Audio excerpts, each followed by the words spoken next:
পুরুষ এবং নারী কাদের ক্ষেত্রে আমরা বেশি দেখতে পাই এটি? মহিলাদের ক্ষেত্রে একনি বেশি হয়, তবে পুরুষদের যখন একনি হয় তখন সেটা খুব সিভিয়ার পর্যায়ে হয়। ওদের নোডুলোসিস্টিক একনিটা বেশি হয় এবং সিভিয়ার একনি বেশি হয়। নিশ্চয়ই। ত্বকে ফাঙ্গাল ইনফেকশন আমরা অনেকের ক্ষেত্রে দেখি গরমকালে এটি বেশি হয়ে থাকে, গরমকালে কেন বেশি হচ্ছে আসলে?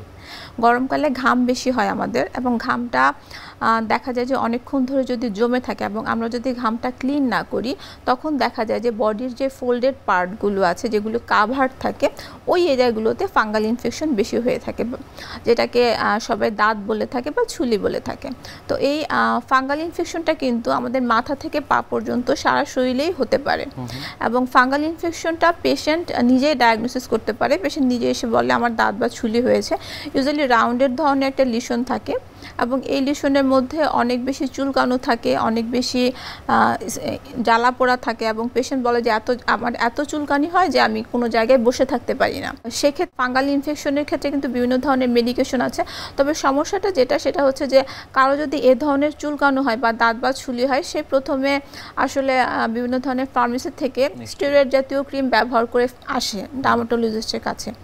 তো যখন সেই স্টেরয়েড জাতীয় বিভিন্ন ধরনের ক্রিম ব্যবহার করে আসে, তখন দেখা যায় যে অ্যান্টিফাঙ্গাল যেই মেডিকেশনগুলো আমরা দিই সেগুলি তার শরীরে তেমন একটা কাজ করে না, এবং অ্যান্টিফাঙ্গাল মেডিকেশনের পাশাপাশি যখন এই ফাঙ্গাল ইনফেকশনটা সিভিয়ার হয় তখন কিন্তু ওরাল অ্যান্টিফাঙ্গাল ড্রাগও দেওয়া লাগে।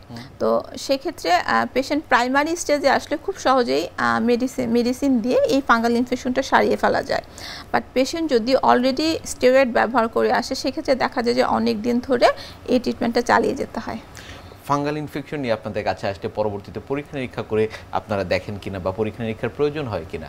ফাঙ্গাল ইনফেকশনে পরীক্ষা নিরীক্ষার প্রয়োজন হয়, কারণ যখন ফাঙ্গাল ইনফেকশনটা সিভিয়ার হয় তখন কিছু মেডিকেশন দেওয়া লাগে, যে মেডিকেশনগুলো যাদের লিভার বা কিডনিতে বিভিন্ন ধরনের প্রবলেম আছে তাদের ক্ষেত্রে দেওয়া যায় না।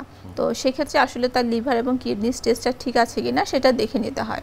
এছাড়াও পেশেন্টের অ্যালার্জি আছে কিনা সেটা একটু দেখে নিতে হয়, এবং স্কিনে কিছু প্যাচ টেস্ট করা হয় যেটা দেখে এটা কী ধরনের ফাঙ্গাস কিন্তু বিভিন্ন ধরনের আছে, তো কী ধরনের ফাঙ্গাস সেটা একটু ডায়াগনোসিস করার জন্য স্কিনে একটা টেস্ট করা হয়।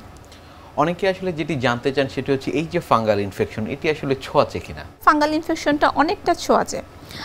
দেখা যায় যে ফাঙ্গাল ইনফেকশন যার আছে তার জামা কাপড়ও যদি কেউ ইউজ করে অনেক সময় দেখা যায় যে সেটা থেকেও ফাঙ্গাল ইনফেকশন হয়। তো ফাঙ্গাল ইনফেকশন যাদের হয় তাদের উচিত তাদের সব কিছু একটু আলাদা করে ব্যবহার করা। তাদের পোশাক আশাক থেকে শুরু করে তারা যেই বেডশিটে শুবে যে টাওয়াল ব্যবহার করে সব কিছু একটু আলাদা করে সাময়িক সময়ের জন্য ব্যবহার করা।